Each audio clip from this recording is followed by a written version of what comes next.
Hi friends, আমি আজকে রথযাত্রার দিন বেরোলাম। একটু এই যাবো আর কি, জিলিপি সিঙ্গারা কিনবার, সিঙ্গারা তো নয়, জিলিপি আর পাঁপড় ভাজা কিনবার জন্য। আমি আর আমার মেয়ে দুজনে মিলে যাচ্ছি, ও যাচ্ছে আমার সাথে। এই যতটুকু, তাও তো সারাদিন ধরে বৃষ্টি, ঝিরিঝিরি করে বৃষ্টি। এখন আবার বৃষ্টি আরম্ভ হলো। এই বৃষ্টি মাথায় নিয়েই যাচ্ছি। দেখা যাক কি কি কিনি। চলো, মেয়েকে নিয়ে বেরিয়ে পড়লাম। আজ যাচ্ছি গরম গরম পাঁপড় ভাজা কিনতে। রাস্তায় বেরোতেই বেশ ভিড়, কিন্তু বেরোনোর মজাই আলাদা। আজ রথ বেরিয়েছে বলে বাস চলাচল বন্ধ, তাই রাস্তায় বেশ ভিড়।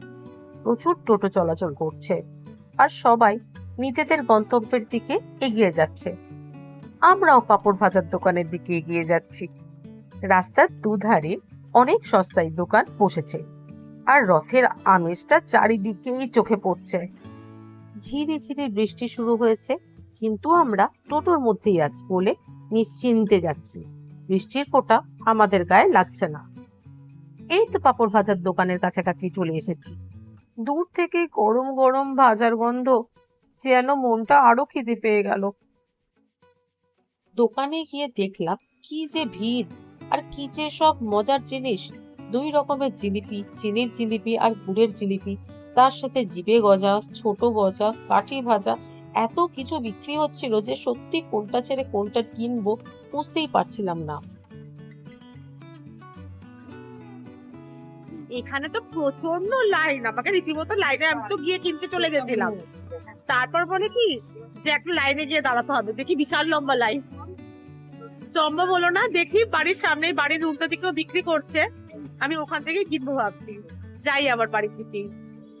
লাইন দেখেই বুঝলাম এখানে দাঁড়িয়ে কিনতে গেলে অনেক দেরি হয়ে যায়।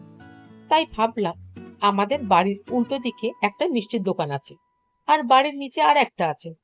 চলো ওখান থেকেই পাঁপড় ভাজা আর জিলিপি কিনে নিই। অবশেষে বাড়ির নিচে মিষ্টির দোকানে পৌঁছে গেলাম, কিন্তু এখানেও প্রচন্ড ভিড়। অনেকক্ষণ লাইনে দাঁড়িয়ে থাকার পর অবশেষে আমার পালা এলো। নিজের ভাতের জিলিপি তো পেয়ে গেলাম, কিন্তু এখানে পাঁপড় ভাজা হয়নি।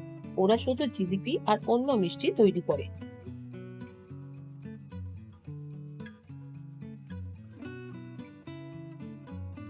জিলিপি তো হয়ে গেল, এবার বাড়ির উল্টো দিকের মিষ্টির দোকানে যাচ্ছি।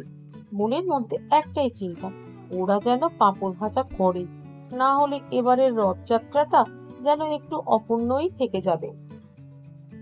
যাক, শেষ পর্যন্ত পাঁপড় ভাজা পেয়ে গেলাম। এবার মন ভরে বাড়ি ফিরছি।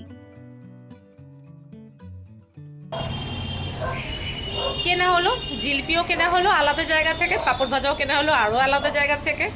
কিনে এবার বাড়ির দিকে, ব্যাস বাড়ি এসেছিলাম। এবার যথারীতি যেরকম কাজ সেরকম কাজ শুরু হয়ে যাবে। এখন যদিও রথযাত্রা এক সপ্তাহ অব্দি থাকবে, কিন্তু আমার রথযাত্রা মানে আজকের দিনটা। এই ছিল আজকের ভিডিও।